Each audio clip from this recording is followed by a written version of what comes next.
This is update 3 of me using TPU tubes, in this case race formula, which seem to be the cheapest on eBay. I mean, they're like £5 or £6 each, or you can get maybe 2 under £10. But I've said before I really like them, and it's still going that way. My only slight concern is that it always seems to be quite low, and it feels as if I lose air as well, just naturally, like latex do, so I need to keep blowing up every time that I use. But so far I haven't worked out if I'm just imagining it or it's real.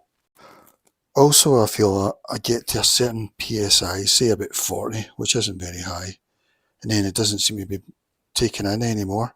But I'm using an electronic pump, so it might be this. I'll need to start trying manually.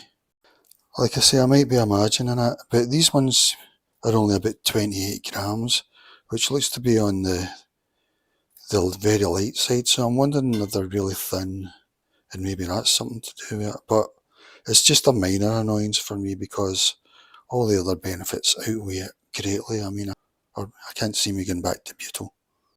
Yeah, just some other thoughts on it. Puncture confidence. I've got more confidence in it than butyl now because I've been going over a lot of gravel stuff, and really there's been times when the stones ping, that ping where they move out the way, and really, I think that there's no sign of me having a puncture yet, not unless I've got a small puncture in the front, but I don't think so.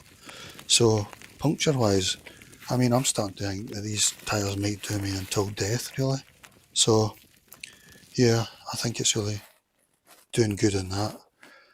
The last time I mentioned about there was, it felt as if my wheel was oval or something, but now I'm starting to think that that might just be because it's got suspension and it's so light in that, and you get suspension the way it acts. I'm just feeling all the bumps on the road, and it's sort of bobbling me, like suspension, really. That's what it feels like. So it's probably a good thing, really. I'm not totally sure about that. Yeah, I'll need to check the front wheel again, but yeah, the last time I was out, it didn't really bother me in that. And then lastly, all the benefits of tubeless, it feels like it to me, like one of the online magazines, it might have been CC Racing or whatever, they had a graph, and butyl done just as good as tubeless, for rolling resistance and weight and all that, apart from it was too expensive, they said, but obviously they're not anymore because these are like £6 each or something. I mean, these are the same price as cheap butyls, really. I bought an 85 one, which is very stupid. Now I've went back to 45s. I thought these were to make you look cool, but they're actually for those aero wheels that go away down here. So yeah, I'm back on 45s. I've been looking to see what might cause that bubble. I mean, it might be the tyre, it's a very old tyre. But whatever it is, it's not really annoying me that much. Not so far anyway. It's and I'm going to replace that tyre anyway. Only minor worry is whether I can get up to a high PSI, but I think I can. I think it's my pump's fault, actually. I'll try manually pumping it up this time. Maybe it's the actual valve, because it doesn't look that good quality, but it says I'm at 20 at the moment, 20 PSI. I'll try and get it to about 60.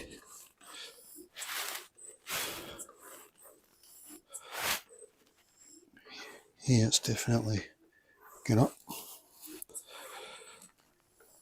wonder what the max is. Don't know what the max is. I'm going up to 90 now. This is really easy as well. I'm doing it one-handed. Oh am I? I've got a bit to go yet. It's getting tough now. One-handed.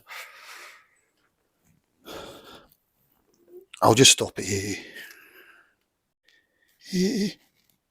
Yeah, I think it's my electric pump. I think it's the connection with the electric pump.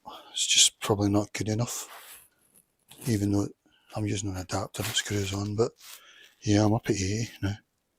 Yeah, that seems good to me.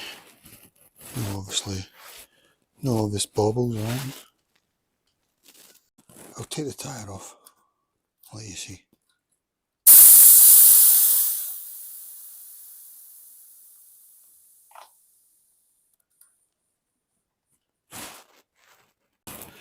Also, because it's a lot thinner than butyl, it should be easier to get on and off because there's less space being used up in there, so you've got more space, which is what you usually need. Yeah, it's a lot easier to work with than butyl.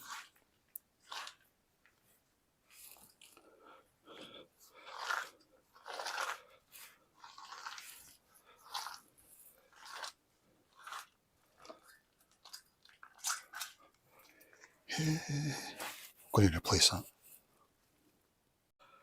This is the only bit that I worry about in terms of puncture. It might just rip. I guess they make a sort of tube and then they put a sort of seal it here, the bandage, but there's been no sign of a puncture yet. Everything has been super fantastic. I'll blow it up a bit so you can see how it sort of reacts. I'll leave it at that. That's about 15. Is that 15 psi? And it's just this bit here, and I'm wondering if that's what causes the bobble, you know. But if it does it, I can live with it. I think butyl sort of do that as well, do they not? But yeah, I don't know really. The bobble.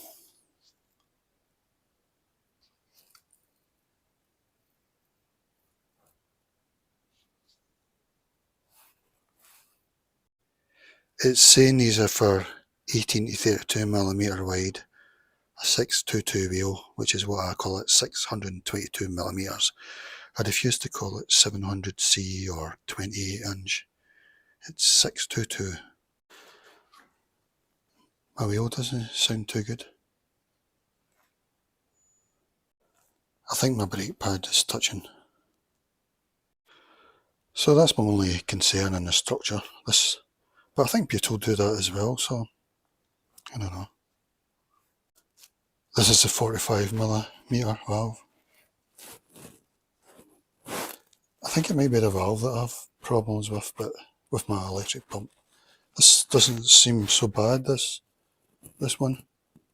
But then maybe after use it increases, I don't know, but yeah, that looks normal almost.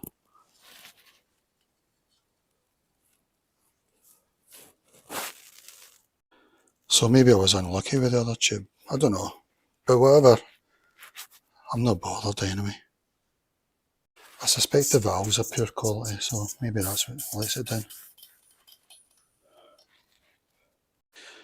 That's another thing, it's probably easier to go on and off than a butyl because it's using less space, because you need all the space you can on tubeless ready wheels especially. One good thing about the 80mm valve is you don't get this, you know, it's a way up. So you can get a good thing with. That's one good thing about the 80. Maybe I'll get the 65 the next time. But of course the valve takes up quite a lot of the weight. So I'll see how this goes now. I'm getting up to 80. It's looking good. It's another thing, it doesn't seem to be any obvious bits that are going to pinch or anything. The shape's just so good. Maybe speaking too soon. I'm at 40 psi. I'm going to leave it there because that's what I usually do. You know, just after I've changed up in a tube, just to make sure that nothing happens overnight or anything, you know, in case it's pinched anywhere, you know, because if you go really high, I can just bang it any time. But it looks alright to me, really. Yeah, I forgot to say that I'm anti-tubeless. Not anti anything, maybe. I just don't think they're practical, you know. You've got to put that sealant in them, you've got to put the sealant in again. That adds to the weight, you know. I think these are super fantastic. Probably you can't get any better.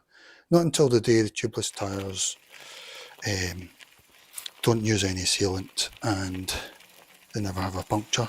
That's because then you don't have any tube at all, but this is as good as I think it's going to get, you know, ever. So I'm expecting this. I bought a 4-pack for under £20 on eBay. I'm expecting them to do me until death.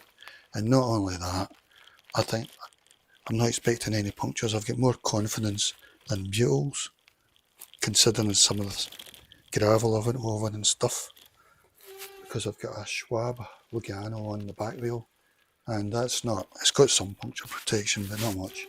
I think the Michelin iron and lithium on the front's got a bit more, but yeah, it's light. It's what, 100 grams less than a butyl tube. It gives you that sort of bounce, and yet they say it's got good rolling resistance. Yeah, all the benefits of tubeless. Everything's magnificent. Alright guys. Well, so far, I'll probably need to give you another update sometime.